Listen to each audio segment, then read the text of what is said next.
Oh, nice. Right in the knee.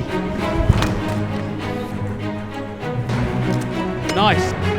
Oh, arse wipes. All of that fire bit is inside him as well. Oh my goodness. Not very good shot. No, his knee's never going to be the same. So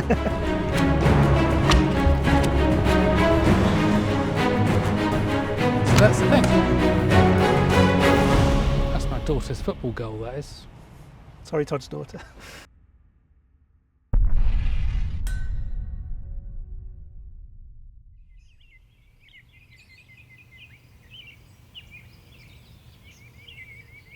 I'm Matt Lewis, and as a medieval historian, podcaster and author, I'm quite often thinking, talking and writing about medieval warfare, and particularly the use of bows. But I don't really know that much about how things like this work in practice. So today I've come to meet someone who can fill me in. Weaponsmith Todd from Todd's Workshop. From operating gigantic Roman ballistas to shooting longbow arrows against medieval plate armour, Todd has made it his mission to recreate and test the most infamous weapons from our past. Heck, he's even got a functioning medieval trebuchet that we launched bowling balls from a couple of years ago. It's great to meet you, Todd. Yeah, Thank you you so too. much for having us. What I really want to try and get at here is, could an incompetent like me, who's never picked any of these things up, use any of these weapons? Do some of them need a degree of proficiency?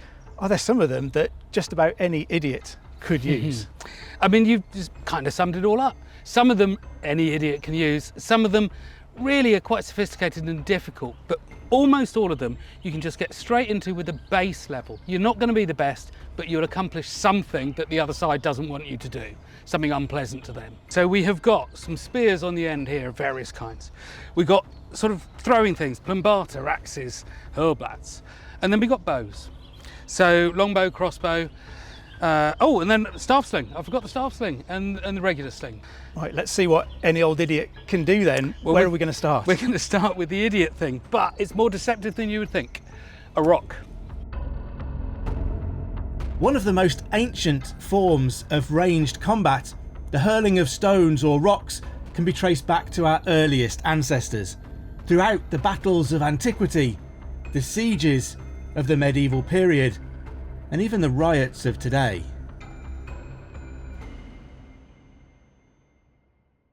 So you go back to the dawn of time, I don't know, 300,000-400,000 years ago, there would have been cavemen throwing rocks at each other, picking them up, smashing each other over the head. That didn't really progress for a long time. Spears came along at some point, but the rock was right there at the beginning. But the thing is, it's not just cavemen throwing rocks at each other and bad little boys in the woods. It was still a Greek and a Roman weapon. And I'm guessing, and I don't know, you can probably help out, but probably medieval as well. So the Greeks absolutely used to throw rocks at each other. I think it was peltasts were the Greek rock throwers, pelting rocks. Can't remember what the Roman name was, but they were literally bodies of troops that did nothing but throw rocks at each other. The Romans, again, absolutely, they were trained, the legionaries were trained in the throwing of rocks.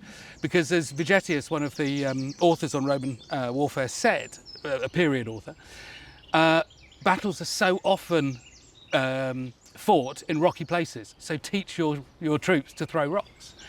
So the land is giving you a ready supply of weapons? The land is giving you a ready supply of weapons, but of course, small stone, big stone, what size? So the Romans, being the Romans, regulated what size, which is that? It's about 350 grams. This is kind of roughly a standard Roman throwing stone. It's a standard Roman throwing And then stone. I guess like the spear, you practice with that enough, you will become more and more proficient in hitting a target with some force. Yeah. And making this more deadly than it will be in my hands. Well, again, I mean, I don't know if you're a cricket player, I never really was, but you watch a cricket thrower, and it's a lighter ball, cricket ball, yeah, fine.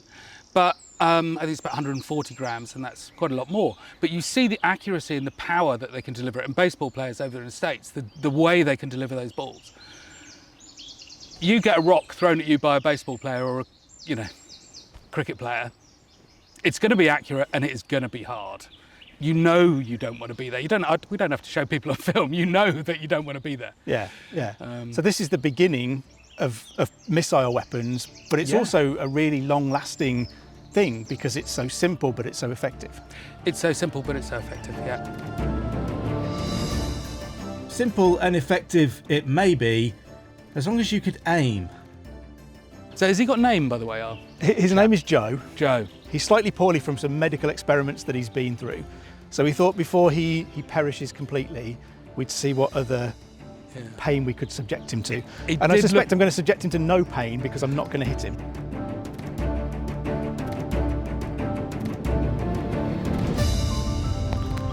Oh, absolute rubbish.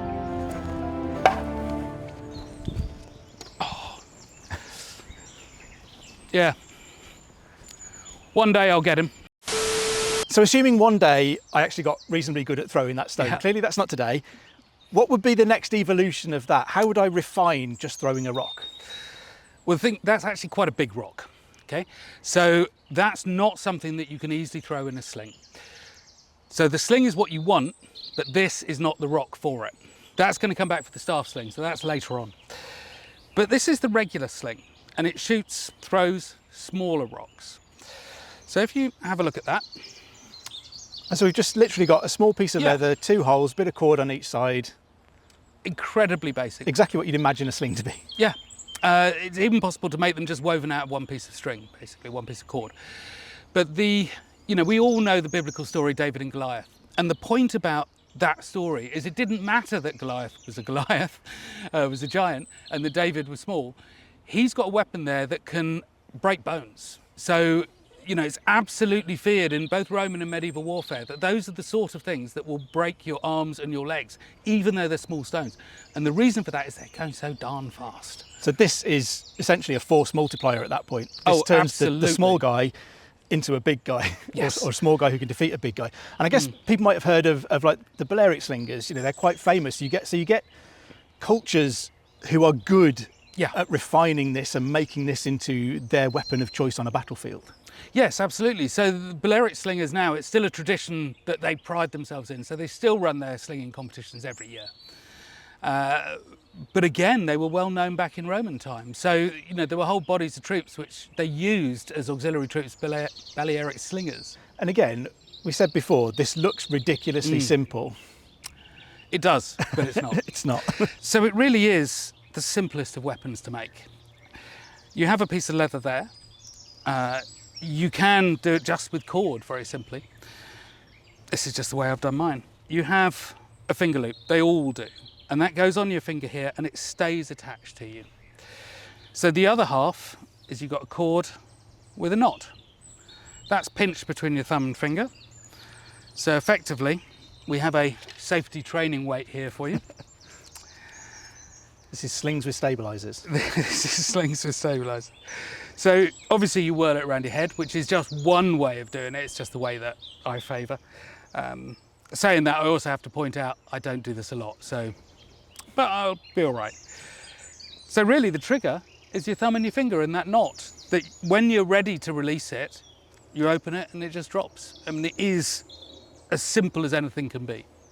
But also a universal idea that, your trigger finger is there, and we will have that in bows and things like that in the future as well. There is always that element of your finger being the trigger. Well, I think that's the bottom line, isn't it? Is that we have that computing power, that mechanical thing, that we are, in a variety of ways, our own trigger system. So I'll just show you a very gentle throw, just to show you the mechanism of what's going on with our safety shot. So just going to go a bit closer here, and then I can give it a bit more. So the weight is in the sling. So I just go back and now I'm up, right? So what I would do at this point is not carry on whirling round and round like this. Like I said, the more you do it, the sort of more you lose focus. Ouch. That's it. So what I'll do now, I've got a couple of lead shot in my pocket, so I'll go again. But for these, I would like you guys to step back a bit.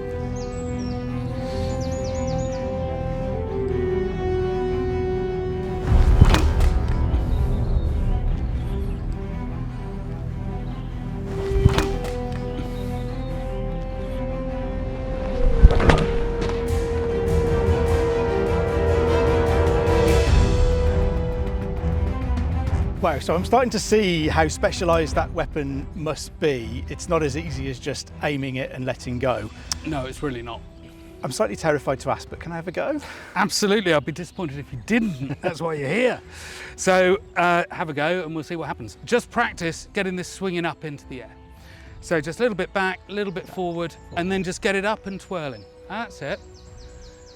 Practice holding on right now, okay? So that's really, And is there a knack to, is it the faster you swing it, the better? Or, not in my case, obviously, but does that generate the force behind the stone? I mean, absolutely. So it's the old centripetal force business. So let's just say that's a metre string. So we can do some simple maths, and that means that each revolution is doing 3.2 metres of distance. Now, if you're going round and round really, really fast, that's great. If you're going even faster, it's doing that 3.2 metres at a faster speed. That's basically what you're looking for. So it's a very simple thing. The faster you're twirling it, the faster the rock is going. It's dead simple. Dead simple? A few yards away. I was feeling confident. All right. I mean, it went the right direction. It went the right direction. It's not a bad start. It's nowhere near our target. No, I really don't worry about that. The fact that you hit the goalpost is quite good. With the technique pretty much sorted, it was time to hit the target. No, I stalled partway through that, didn't I? It's funny. It's really funny that you start thinking about it and it immediately goes wrong. Yeah. You have to not think. I forgot to tell you that. There's so much to tell you. But that's the thing. It's really quite a sophisticated... It's deceptively simple. It's a sophisticated weapon. What I would say, though, I used to mess about with these a lot more 10 years ago. It doesn't take that much to be able to get a stone 100 metres within about a 10-metre drop, which is perfect for sort of battlefield use. So it's reasonably learnable. You do need some skill, but you can develop that skill quite quickly. Yes, you can. To get really good, no. But to get kind of like vaguely competent.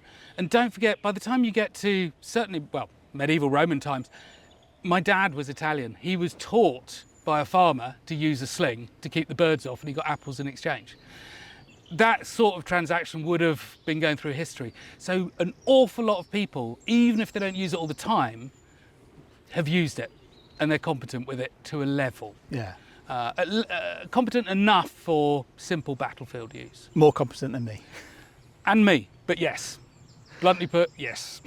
So is there an evolution of this then? Is there a way that we can make this better or maybe easier for an idiot like me to use? There's not really a direct evolution of this one, but the staff sling is superficially very similar and of course shares half a name. And that comes back to our big throwing rock you had earlier. And it is, you'll be pleased to know, idiot proof. Oh, well, we'll find out, won't we? Let's go and see. Used toward the end of the Roman period and into the Middle Ages, the staff sling, often referred to by its Latin name vestibulus, was an improvement and development of the simple sling, used during sieges and naval warfare to hurl rocks over greater distances. The weapon was used by a multitude of factions from the Romans and Carthaginians to the armies of the English, the French and the Byzantine Empire. So, staff sling. So, first known use of this is towards the end of the Roman Empire, but all over medieval Europe. Really was 12th, 13th, 14th century. You'll see the manuscripts everywhere on sieges and even ship to ship. But what you have here is a sling. It's got the name, but it's used quite differently. So that one you twirl around, and this one, basically, it's got a little peg on the end and a loop. So you put your rock in here, and then as I come forward, you can see that it detaches and the rock will fly. It's a stick, a rope, and a bit of leather. So again, it's a very simple weapon. And it's deceptive as well, because that looks simple, but it's really hard to use. That looks simple, but you're saying that's easier to use. Absolutely, because you don't have any timing issues because it does itself. If you want this to shoot flatter, if you like, so closer distances, you make the strings longer. If you want it to go higher, you make them shorter. the weight of the rock you put in it changes, so there's a little bit of skill if you want to get really good.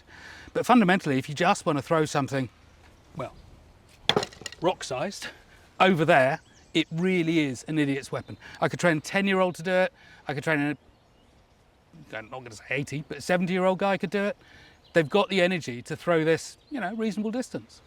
So effectively, this becomes idiot-proof because we're taking the idiot element out of it by having it release itself from there. So the idiot is taken out of the equation and it's a much easier weapon to use. Fundamentally, I'll give you a little demo here. You take your rock, you put it in the sling, and then you swing the stick. If you can swing a stick and put a rock in a pouch, you can use this weapon. So we might have found our genuine idiot's weapon. You might well. No, I've got a better one than that. But yeah, so it is fantastic because, again, you saw the size of that rock. It didn't go very far, but we'll give you a demo in a minute. It's a big chunk of stone coming from a long way up when it does 30, 40, 50 metres. And anyone can use them, 10-year-old, 70-year-old. They're just brilliant. It really is just a dead simple thing. It really is. It's, fantastic improvised siege weapon because it's so powerful and effective, but so simple. Yeah. An idiot-proof weapon sounded exactly like what I needed. But to test the accuracy properly, we needed to step back a good few yards. So we're moving quite a bit further back. What scenario would you use this weapon in? Is this a battlefield weapon? Is it a siege weapon? I'm guessing you could get stones over walls with this. Yeah, I think they use them all over. Partly because of the simplicity and the effectiveness, which we're about to see, because I've got that. Now, it's our rock again. I've put a nice coloured tape on it so it's easy to find. But the thing is, that's, again, if you catch, if that's falling from 30, 40 metres, it's devastating. Yeah, it's going to break something. Yeah, it will. And so the thing is, yes, they use them on battlefields, but this one really, really is great for sieges because it's such an improvised weapon. You can get your stick from anywhere, rope and cord and leather. It's all easily available in a town or city. You put these on the walls and you get another 10, 15 metres range from being up there. Those rocks coming down, brilliant. But you see them a lot as well on ships. So ship-to-ship artillery, effectively, but often, again, pre-gunpowder. So what you're doing is you're throwing something. It's cheap, it's almost free. An arrow is not. But that will go half the distance of an arrow, something like that. Hits you though, that's going to take somebody out. So it's almost like a pre-gunpowder cannon on a ship. Yeah, and the rapidity as well, because it's just so easy. So, you put it in, and again, remember, I'm not a pro at this, but you put it in, and there you are, that's it. That's incredible. Oh, that was so close. That was so close. And it really is an idiot weapon. So you can throw that further. There wouldn't have been a problem with that. If I'd lightened the stone a little bit, halved it maybe even, then you can give it a lot more speed and a lot more force because it's all to do with the lengths of levers, basically, because we've evolved with arms this length, to work this length, to throw things this length. If you put a great big lever on you, that has all changed now. It's not the way we evolved. So we have to, rather than just do it, we have to think a bit more. So you choose the length of the stick, the length of the sling, the weight of the projectile. But you get that to what you want, and you can be devastating distances with this thing. And it is just string, leather, and a stick. I don't like how much you've made out that this is idiot-proof because I feel like you're going to get me to have a go in a second and I'm going to prove that it's not idiot-proof. I am going to get you to have a go in a second, and I will warrant that you won't, who knows what you'll do, but what you will not do is something that is pathetic. You won't. You will get a big rock over there, a sizable distance. But we're going to find out. Okay, so let's give it a go. Right. Idiot-proof. So hooking that up. Idiot incoming. Right. Yeah, make sure that's nice and central. Hand on the end, one about the midpoint. There you are. Overshot the target a little bit, but it wasn't a million miles away. Promised you idiot-proof. So that's the point. I'm an idiot, yeah. No, but that's absolutely the point. That is the first time you have ever used that weapon. And you've just thrown a pretty big rock, 35 metres? And again, if that's a group of people, hopefully I've hit someone. Yeah, it's perfect. Brilliant. It is a brilliant weapon. It's amazing how it appears as simple as a sling, yet the sling is so much more complicated and this isn't, because you're taking the human factor out of the release and everything else. Yeah. It really is. If you can swing a stick, you can use this weapon. Apparently I can swing a stick. I found my weapon. Next one. As nice as it was to know I could hurl a stone 35 metres, I hadn't come today to just swing sticks. And seeing that Joe hadn't taken any damage thus far, it was time to up the ante.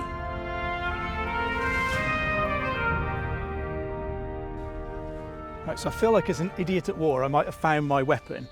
Everything that we've looked at so far is kind of revolving around blunt force. We're hitting people with rocks and stones, but lots of things on the tables have points to them.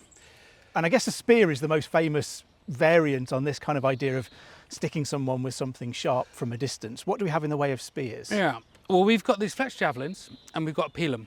But going back, why a spear is particularly good at injuring somebody is the rock, if you like, has energy. When it flies at you, it has energy. It hits you, but that energy is in a rock size.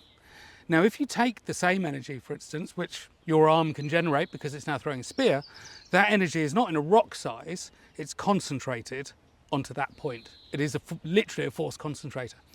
So that means that rather than just breaking a bone, bruising a muscle, whatever, it now goes through people. And this was the absolute pinnacle of armour-piercing spears.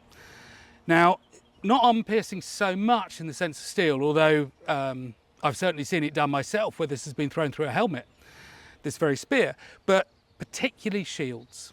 Because even a legionary who can throw pretty well will get this to go through a shield. And the point is, you've got a broad head here and then a thin shank. So when it pierces the shield, it doesn't just stop, it carries on going. And it does either, it hits you and spears you because it's travelled through your shield, or if you're lucky enough that your shield is away, you now have 30, 40 centimetres of spike on the inside of your shield that's really difficult to deal with. And also presumably this weight pulling your shield arm down and exposing you. Yeah, so you have to drop your shield, it's the only thing. So it's not just a spear to hurt people, it's a spear to disarm people. It's a multi-purpose weapon. Yeah. But the thing about this is it really required skill. So legionaries trained every week with this weapon. They absolutely competed for distance and for accuracy. That's, again, a skilled thing. You're not going to take years of training and get somebody, anybody, you, me, to be able to do that well. So I'm going to give you something that's been de-skilled. And what I mean by de-skilling is the harder an object is to use, the less people you have that can use it and the longer it takes to train them. It means it's a rare resource and it's expensive. What you want in war is an easy resource that's effective. And this is a curious thing. It's got these leather straps on, so they can be used to make this thing throw further. So we could try that or not, I don't mind. But you see them a lot in medieval artwork, often thrown by skeletons for rather odd reasons, but you see them used in sieges, you see them used in castles, in naval fighting. And the reason for that is the fletchings orient the weapon. If you throw that javelin, that pilum, the chances are it will go off. You throw this, it just goes straight. You drop it and it hits some rigging on the way down, it will straighten up. So you don't have to be an excellent throw and avoid that little bit of ropage. You just throw it down there somewhere and it will straighten And up. it'll hit something. So again, this is about if we're in a situation where, you know, we're all desperately trying to defend our homes, this is something that you could be dishing out to amateurs to use, and anybody should be able to pick this up and do more damage than they would with something like that requires more practice. The better a thrower you are, the further you will get that. But anybody will be able to get that a distance. And if you have a look at the head on there, actually, because these are now quite different. So there is a big period, time difference between the two, and the purpose is different. So these are for throwing at people who are armoured, whether they wear body armour or they have a shield. Right? This is not. So that is about digging into flesh.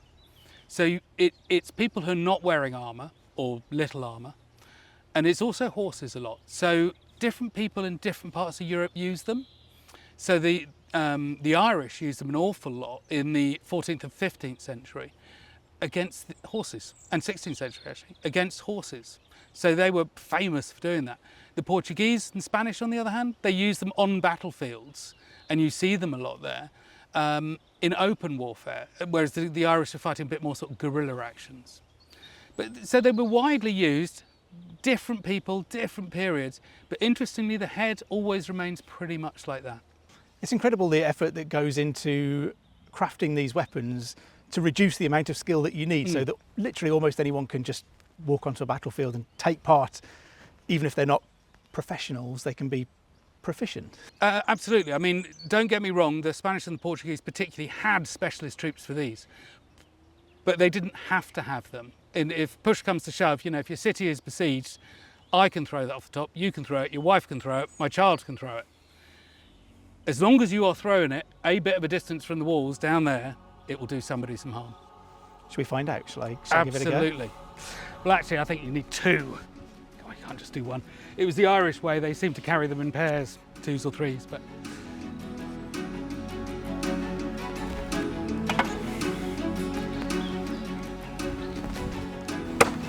Oh, nice. Right in the knee. Took one in the knee. It certainly did.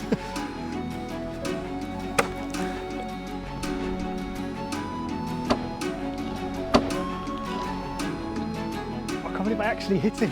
No, good shot. Throw of the day. Maybe not into the body, but presumably if we're on a battlefield, that's somewhere in his thigh, his leg. Even if he's surviving that, Yeah. he's not taking much active part now. No, he's not. And I mean, I think that's exactly the point of this. Unskilled throwers, both you and I, and still you're able to cause a lot of damage. Yeah, so the second time I've ever thrown one of these, I've taken out someone on the battlefield who's trying to attack my home. So an utter incompetent is now effective on the battlefield. Yes, and the point of that is the fletchings. It allows you to pick it up and it doesn't tumble, it doesn't go round corners, it just goes straight. And I mean, that's actually gone in at a fair distance as well. Yeah, I mean, that's I'm really having trouble getting that out, but you know, that's you can see. push the dirt back to there. Yeah. So he's got a good inch or so of that in his thigh. Yeah, and that's wood. You know, so it's a hell of a lot harder. It's quite a thing, isn't it? But that's why they have these flesh-piercing heads, actually, because the armour-piercing head, it makes a small hole. This makes a great big gaping wound, and it's about blood loss. You know, it really is. You're going to debilitate people with this, actually better than just poking a pencil-sized hole through them. Having finally made my mark on Joe's legs with the javelin, my confidence using Todd's arsenal was growing ever stronger. But before we were to move on to the more recognisable medieval weaponry, I had to get my hands on a more peculiar looking battle implement. I'm slightly drawn to these things that look like a cross between that fletched javelin and an arrow. Well, they kind of are, really. So, plumbata, so a late Roman Empire invention. Got a lead weight here, steel shank on it. Mars was the god of war. So they were known as little barbers of Mars, basically. Presumably their kind of joke when they're hurling their way through the air at you. Carried them on the inside of their shields, 5 of them, and they're just very quick and very easy to deploy. You just pick them up, you grab them at the end, and you just throw them. So you're not throwing them like darts? Absolutely not not throwing them like darts. So you can throw them overhand, you can throw them underhand, either way. So throwing them underhand will really get them high and up and over. So basically behind, you know what Roman legionaries look like. They also like to fight each other a lot as well as other people. You can get them over those ranks, over those shield formations at the front, landing down the back. And the bottom line is, that goes into your leg. You're not pulling it out easily. You cannot continue. You can't fight with that dangling out of you. Even if it's not a mortal wound, it takes you out of the battle. One hit and you're gone. They were just fantastically useful. And they're so portable, so easy to throw. I mean, I'll give you a demonstration, really. Yeah, I'm fascinated by that way of throwing it, because if I picked this up blind, I would have thrown this like a dart. No, I'll show you how it's done overhand, because for a throwing weapon, the rapidity that you can throw these things at is extraordinary.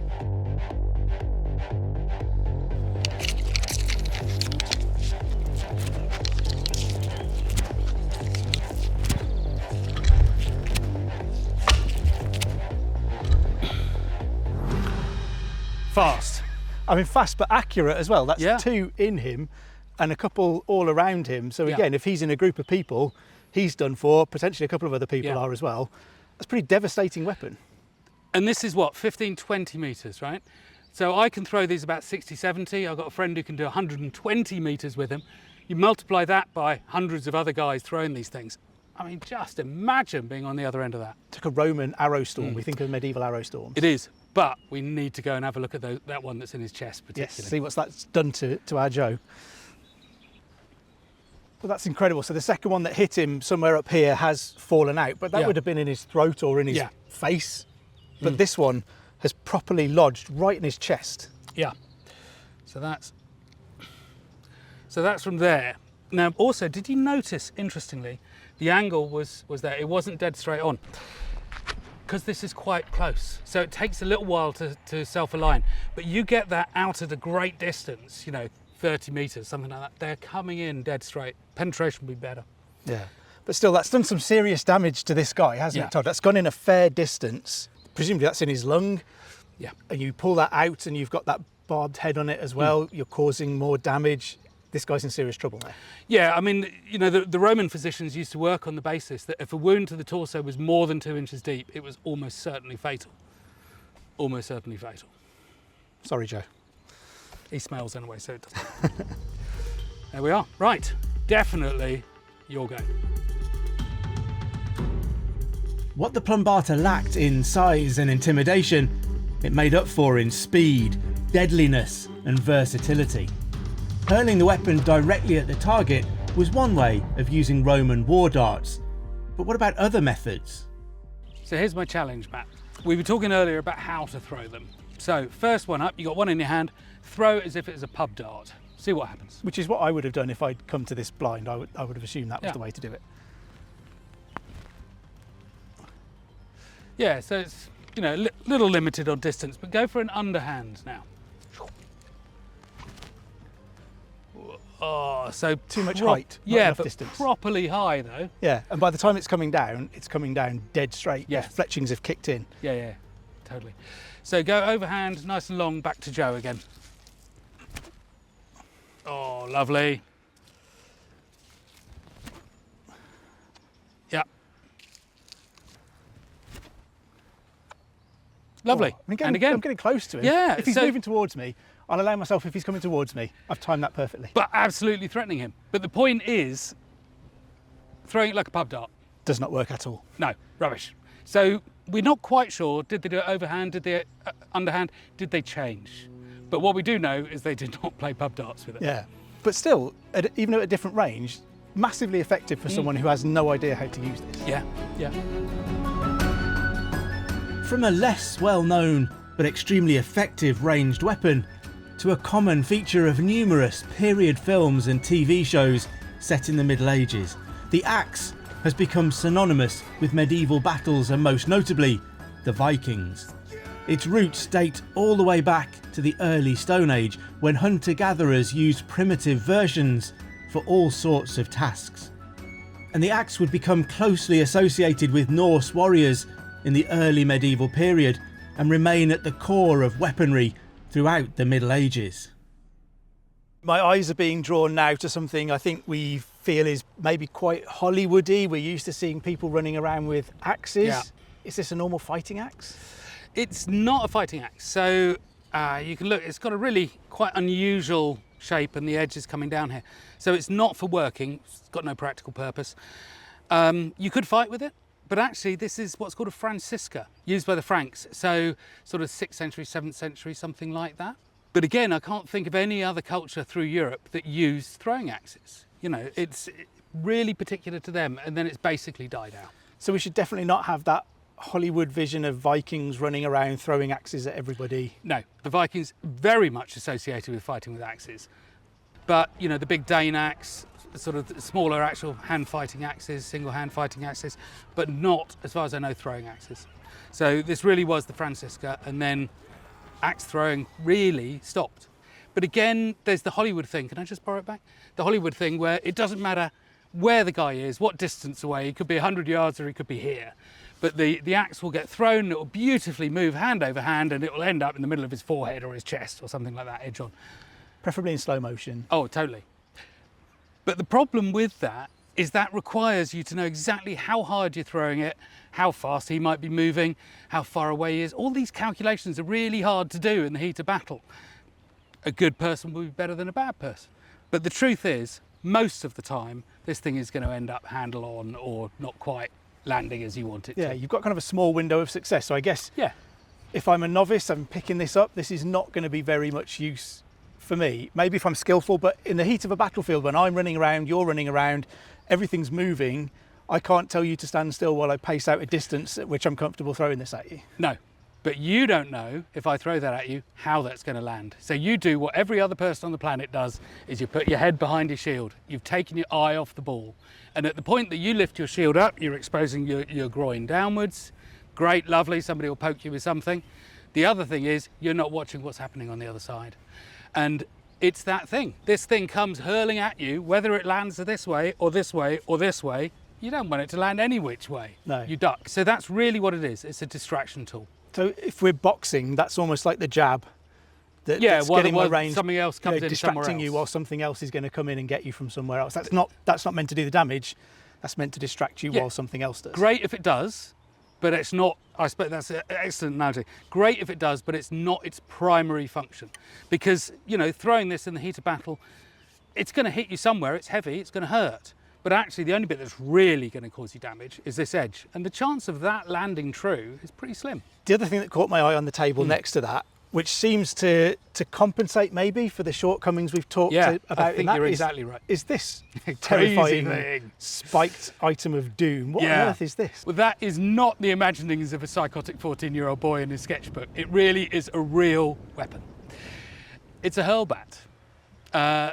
So very Germanic, Bohemian, sort of 15th, 16th century, that kind of era. I believe that it was associated with the Hussites, so effectively a peasant rebellion in essence. And it's, as you can see, it's a very simple to make tool. Any blacksmith's forge could do it. And that's the point. You didn't have rich city resources. You had peasants in villages. And they converted their flails, they converted their farm trucks, and they made stuff like that. I'm not certain that's true, but it absolutely fits with what that is. It's not going to do vast amounts of damage because it's not really heavy like a pole weapon is with all of your body weight behind it. But it is going to make you duck. But a similar principle to some of the pole weapons that we see, in that this has so many ways of hurting you. That axe has the very small bit that's really going to do serious damage. This has that, but then it has, if this is spinning at you, spike, spike, spike, there's a spike on the end as well. There's almost no way this isn't going to hurt. I think that's exactly it. Pretty much however it lands, something unpleasant will happen. Seems like the perfect weapon for an untrained idiot. I think so. Well, let's go find Joe and see what we can See do. what Joe makes of these. Right, you're going to have a go first with yours? Yep. Here we are. Oh, okay, but that landed edge on. I mean, the jelly pushed it out, but he's got a cut now on his shoulder, so okay, it did the job. And even if not, even if the stick had hit him, he's recoiling from that. He's been hit by something. But a lucky shot, I think, in essence. Right. See how lucky I can be. Oh, not very good shot. No, his knee's never going to be the same. But again, though, okay, you missed the man, but the front point of the axe was straight in. Something stuck in him. Yeah. Nice. So that was the point of the end. He bounced out again, but it's gel for you. But if Joe was real, that might well have stuck in him. Well, so that was there. So that's what struck, which is brilliant. Before, it was that part. So, that's the point, is try and throw it a little bit harder maybe, because then it'll spin differently. And I guess the point is you've just got so many options. You don't have to be proficient. Okay. Any bit of that will do something. Yes. I didn't see again, but I think it might have been the back spike. Oh no, here again. So it was the front one again. Fantastic. And I guess that just drives home from any distance, that's got a great chance of doing something. Another blow for Joe with the hurlbat, and the injuries were starting to take their toll. Time to assess the damage. I mean, he's got a big gash on his shoulder there. What's that, right by his collarbone? Yeah, so that was the Francisca that went in, and it sort of about that. So you know, that's going to hurt. Yeah. But that'll take your left arm out of action because it'll take the collarbone out, if not further damage. So even the least effective weapon that we've got here, or the least able for an idiot to use, has done some serious damage. It was. I would stress that was a little bit of a lucky shot in the sense of it could have hit there and then it would have just been a clubbing injury. But you, on the other hand, there is a little wound here and then another one here. Can I just borrow the help back? I think what happened is that touch there, and as it's spinning, and that's gone in there like that. So that's right in his chest in 2 spots. Yeah. And it's presumably going to be painful, even if it's not doing too much damage. Well, I think what you've got here anyway is quite a small point and quite a lot of energy, so that's going to be broken ribs. It might not go that deep, but it is going to be broken ribs. And again, hard to fight with that. So yeah. So two relatively untrained people with a couple of weapons, and this guy's done. Yeah. But again, don't forget the primary use, make him focus on something else. Make him duck, make him hold his shield up. They're going to do that because they're going to know what that does. Yeah, because you don't want that and that. You don't want that and that. Job done. Having tested a whole range of unorthodox axes and darts that I knew very little about, I wanted to return to a weapon that was a little bit more familiar. Well, that was really good fun. Yeah, but interesting. I guess we've been ignoring the elephant in the room, particularly for someone like me. I'm fascinated by the Wars of the Roses, the 100 Years' War, with which I most associate the English longbow. We've got a couple of bows, we've got some arrows. Let's get stuck into those. So we've got to string them first, but this is a lighter one. It's about 40 pound in draw weight. Now, it's one that, you know, I can just easily shoot for something like this. It's one that I'm set to you to be easily able to shoot as well. The reason I'm saying that is this is a bit more real. It's about 130 pound longbow. Now that's all well and good and it's brilliant for taking to war, but you've got to train with it. And that's why, you know, under the English system, we used to own a bow and arrows from the age of 7 and we had to shoot with them every Sabbath day. And the reason for that is it's hard. And when we say 130 pound bow, what do we mean? What does the 130 pounds mean? It means that it is the force taken to draw the string back, not obviously the weight of the bow itself. You know, in that very jokey way, it's probably about 2 pounds. But draw that one, 40 pound one back to your ear. Don't let go of the string, just pull it back and let it back down. So you can do that relatively easily.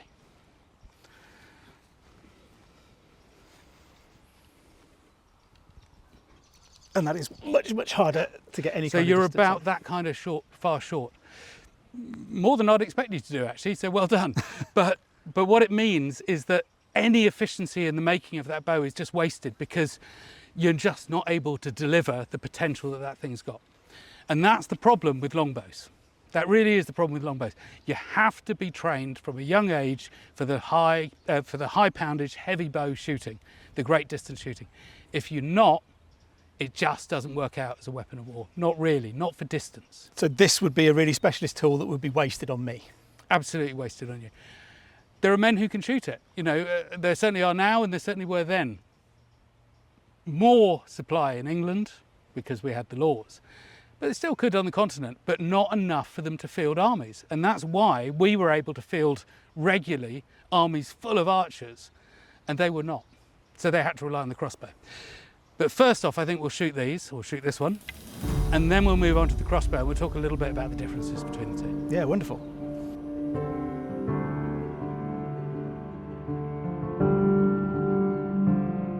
Right, is there a right and a wrong way to do this, or shall I just give it a go? Just give it a go. I mean, there definitely is, but if you shot a bit before, you'll be all right.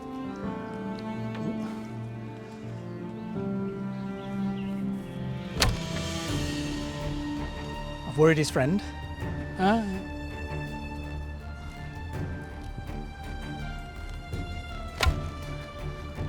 Worried the same friend. And again, if we're firing into a group of people, even my incompetence is doing some it damage is to his in neighbours, yeah, for sure. But what it doesn't change is the heavy bow weights. Okay, so this is something I could pick up from nothing and be reasonably okay at, but I'm never going to pull a much bigger bow than this. You're never going to pull the bows of war. And there's nothing that you can do about it. And it's not a case of competence or incompetence, you just haven't done the training. It's as simple as that. So it really is like an elite athlete sport, being a proper war bowman. Yeah, I think it probably was. And I mean, there must have been vast pride about it, you know, to be the best shot in the village or the best shot in the town. Must have meant so much, because it doesn't matter on your social standing, whether you're high or low. The point is, that day you could be, you know, virtually peasant, and you're standing on the shooting line, and now you are the best man. And you could take out a knight or a king. Yeah, even and that with was your very low much status. the English way, you know, because we didn't worry about the chivalric laws. If he's a target, he's a target. You know? Yeah.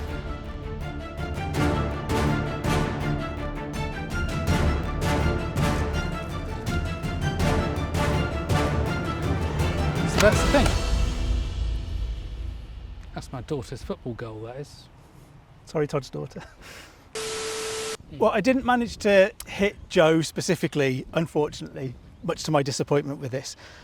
And I guess the other thing on the table that I'm looking at that fits in here is the English in the medieval period were really proud of their bows. We tend to associate crossbows with being a more continental version and with being easier to use, much more of a leveller than a longbow. Is that fair? Yeah, so the English did use crossbows as well. So we used them in sieges, particularly in naval warfare.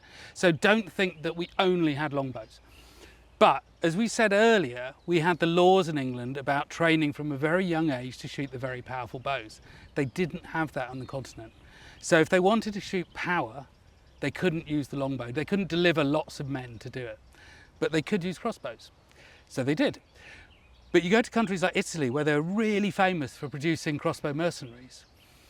And those guys are paid 3 or 4 times the price that an English archer was paid. And an English archer was paid quite well. So the thing is, if they're really easy to use, why are the guys paid so much to do it? Because that doesn't make sense, because otherwise everybody would be doing it. But then the other side of that whole thing is they absolutely are easier to use. So I could get you to shoot Joe reliably in 30 minutes from here, so, which you couldn't do with a longbow because you simply wouldn't be able to draw the power. So there's a conflict of information there that I've never been able to get to the bottom of. Yeah, which suggests there's kind of a wide range with this. You can pick it up and fire it straight away, but also you can become an elite fighting force based around these that commands high wages. It does, and I think, to be fair, they were better armoured, their equipment was expensive, they were probably very good fighters in other ways, because of course archers are not just about missile weapons. When you've shot your bolt, you take your weapons out and you go into the fight with your swords, your maces, your clubs, your whatever. Yeah, so you may be hiring more than just a crossbowman. You would be. But let's take that off your hands and I'll show you how we shoot these. This is a goat's foot bow. And a goat's foot bow is because the lever used to span it is shaped, as you can tell, just like a goat's foot. But the point is that this bow here is about 450 pounds in draw weight. You cannot pull the string back. So you need a device to do it. You can do it with hooks and belts and pulleys and things like that on slightly lighter bows, or if you're very strong, this one wasn't so much the English way. But then also you can use windlasses. This is not a windlass bow, but it's where you have a whole gear system of pulleys and ropes on it for shooting the very powerful bows. There's a couple of other systems, but this one works really well, but it's not amazingly powerful. But basically you've got the lever here, you pop it onto the string there, and you've got these 2 lugs. You just hook the lever over the lugs. So we're ready to go now. That just sits in the joint between your leg and your torso. You come back until you get a nice click and you're spanned. So actually, that was several times the power of the bow that you were shooting earlier, that you tried to pull earlier. So you take your bolt, you put the butt of it against the string, raise it, hold it in tight to your shoulder. Shoot. Ouch. Yeah. And I think that comes down to part of the point we're talking about. I make these things, I own them, but actually I probably shoot 2 bolts a month, maybe, and that's what I can do. They really are, in many respects, a great leveller, but We're going to find out how much of a leveller they might be. Whilst the crossbow may have been a leveller when shooting, cranking the weapon was another story. Once I finally had it cocked, my sights were set on my arch nemesis.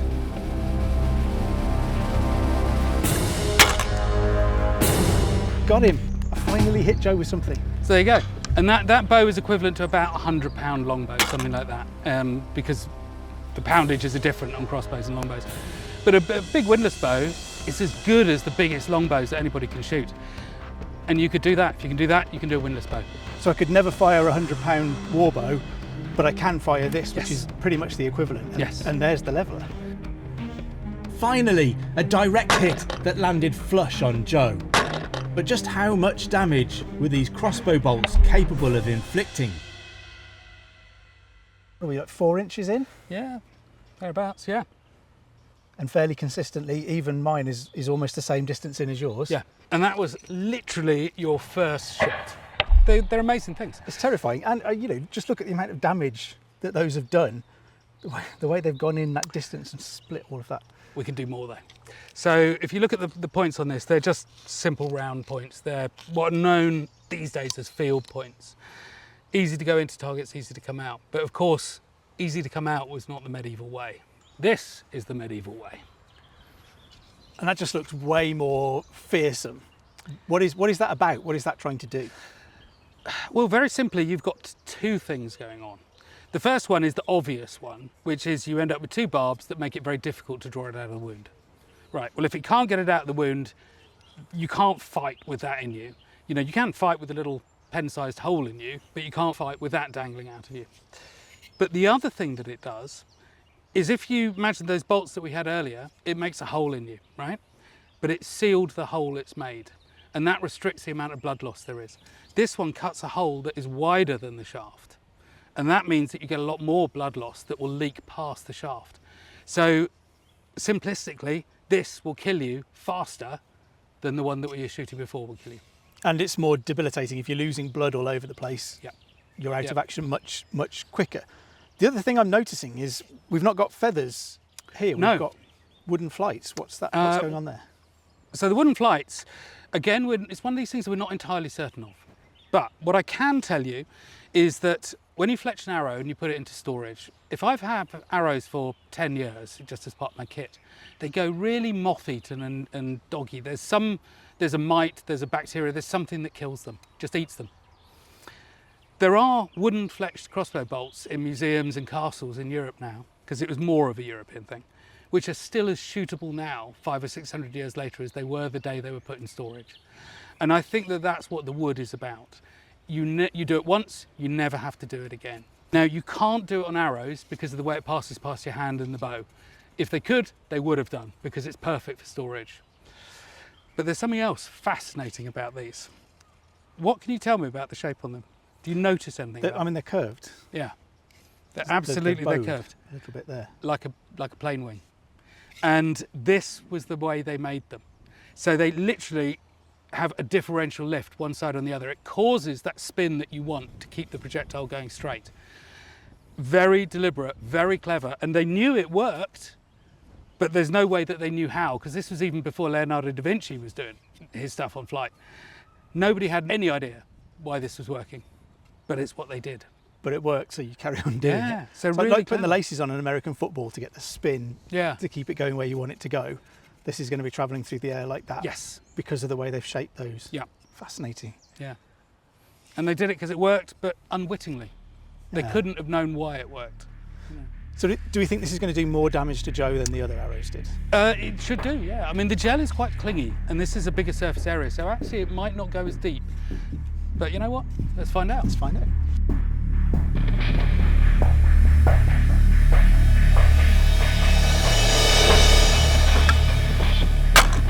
Oh, let's go look at that. Let's see what that's done to him.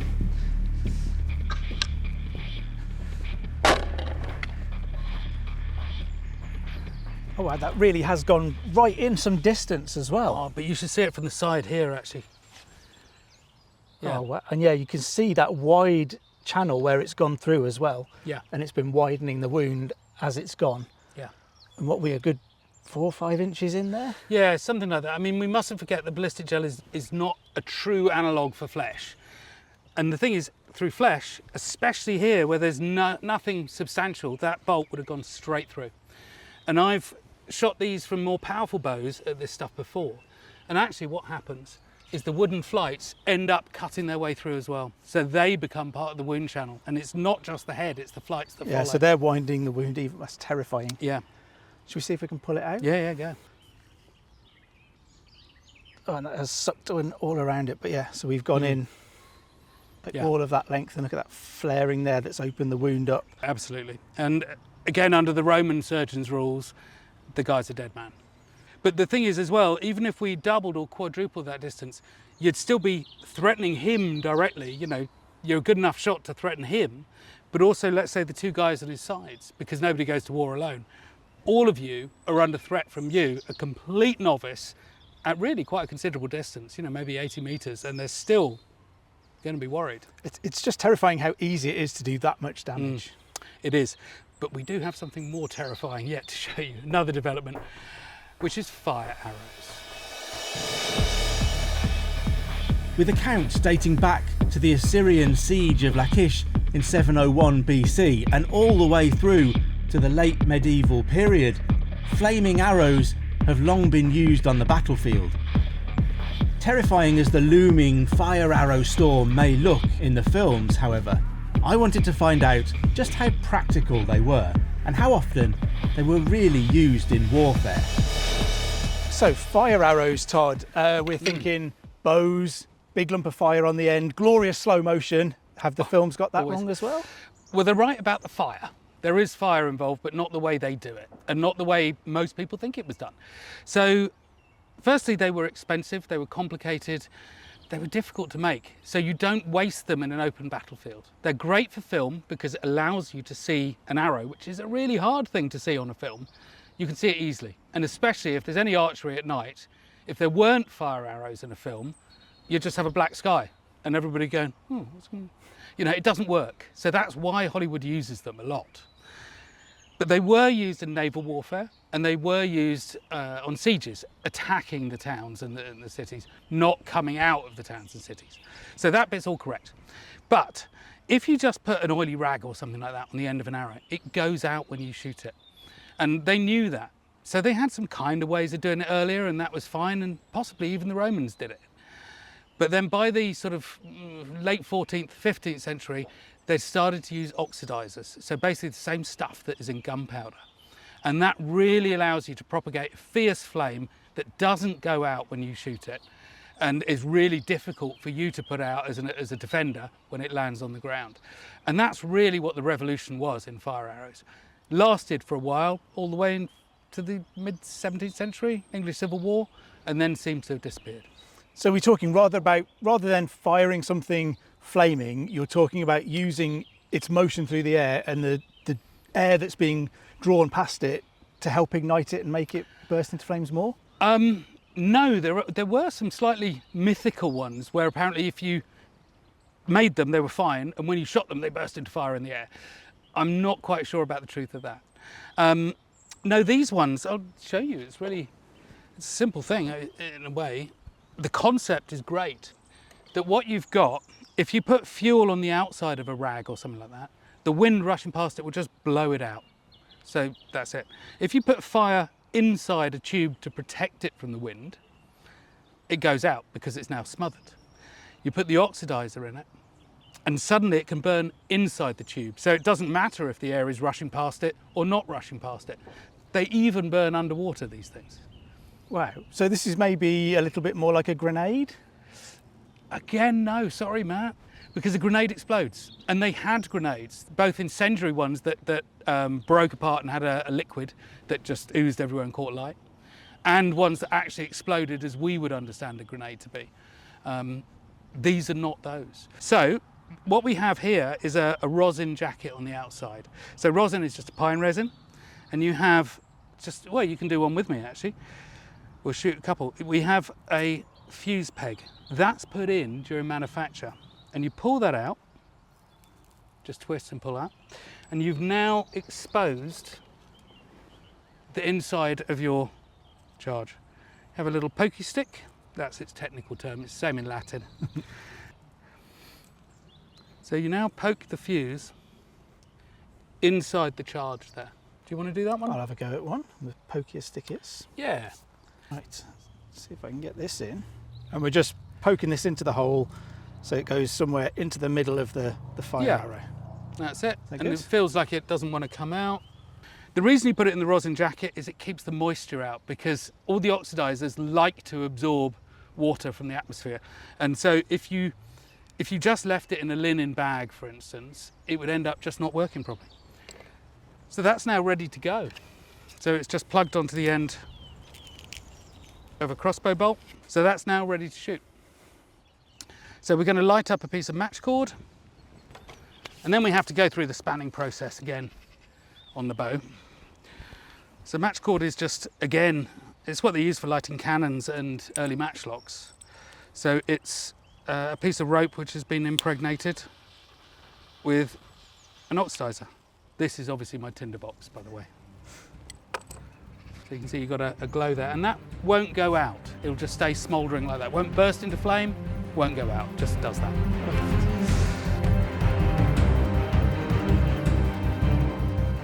So now, because of the weight of the charge on the end, it's actually going to overbalance from the bow. So I've just got to hold that in place and then put my thumb on top of it. And It's not presumably that painful. increases the skill that requires from you, though, in terms of letting go of that at the right time. No, Ah. you let it shoot from under your thumb. No, if you let go, then it would all go horribly wrong. Right, we ready to rock and roll? Let's go, let's see what it does. So, just got a little bit of a delay here.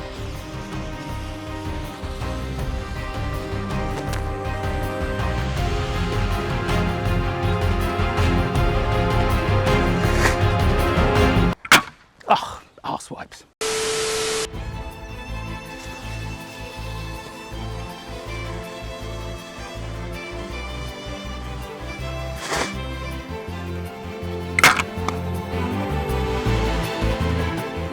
Now we're going to see what that's done to Joe. We have to go and have a look at that.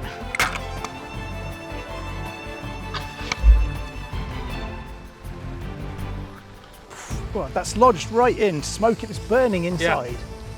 And it's just catching more and more fire. So that's going to keep going now, because that's not your average fire. But have you noticed the smoke? Yeah. So this is all right. I haven't put anything particularly nasty in it. But you look at the recipes. Oh God, he's beginning to ooze. Oh dear, poor Joe. You look at the recipes and they're full of things like camphor and arsenic and linseed as well, which is really rank basically when it burns. And you have to ask yourselves, was the use of these chemicals deliberate to make fumes? And you know, I've done some work on it with films and things like that, and it certainly produces an awful lot of very noxious stuff. Introduce things like arsenic into it, it'd be horrendous. So we're bordering on chemical warfare at this point. As well as the pain of that, the shock and the fear and the smoke and the smell, Yeah. you could add chemical warfare to that. Well, they certainly did chemical warfare in other ways. So they had smoke charges to drive people out of buildings. So if you like, that's kind of CS gas in modern parlance. They certainly had that. I don't know about loading on arrows. They certainly had pots of lime, so caustic powder that would burn people's eyes and lungs and noses out. And they certainly threw those around. So they were familiar with chemical warfare, even if they didn't have the name of it. And that's still burning away And still burning. in Joe's shoulder. Yeah. So Matt, we saw what that relatively lightweight crossbow did. Now the thing is, it'd be really nice to see what a full weight longbow would do, but I am not the man to shoot that. But I have this thing here, which is, I call it the longbow simulator. Others may call it a modern crossbow. But what is really particular about this is it shoots medieval weight arrows, medieval size arrows at the same speed as my mate Joe's 160-pound longbow. So basically this is an English archer from 1450 or something like that. It's just shaped like a crossbow. It looks really intimidating. It is a spooky thing. And let's see what it can do with a fire arrow. Yeah. Todd and I were determined to end this video with a bang. And what better way to do it than to replicate the force and power of an English longbowman at the Battle of Agincourt. Right, let's light this one up and give Joe a good send-off.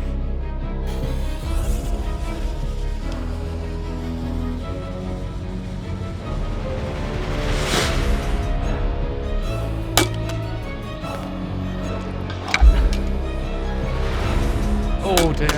Oh no, that's gone right in his chest. All of that fire bit is inside him as well. Oh isn't it? my goodness. Oh no, he's already leaking black stuff. All right. The point of the arrow is out the back Yeah. as well. That's gone right the way through him. That is about as nasty as death could be. Yeah, he's not coming back from this. Yeah. And I think what that also shows is it's an awful lot more than an oily rag on a stick. Yeah. There's science in there. Oh, stand back a bit, that's sounding a bit ugly. If you can get round the back, the arrow head is pointing out his back.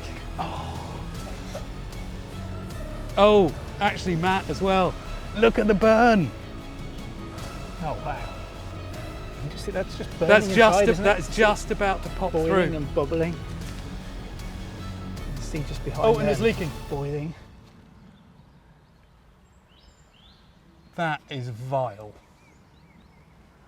So let's have a look.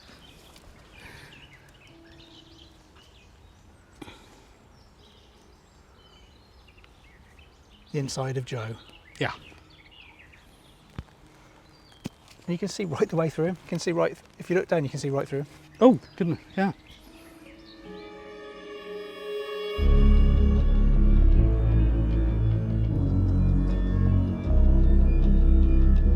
Well, that's been absolutely incredible. I feel like I've learned a lot about the way these medieval weapons work. About some of them you can pick up and use with a degree of competence. Some of them you can get much, much better at. And when we look at what we've done to Joe with a low level of training, I hate to think what professionals might have been able to do to him in the medieval period and various other times with those various weapons. I've certainly learned a lot. I hope you have too. If you've enjoyed this, please subscribe to Todd's YouTube channel, where you can find a whole video all about fire arrows, and you can indulge yourself in a little bit more of that, as well as lots of other fantastic stuff. Also subscribe to History Hits channel for plenty more content like this.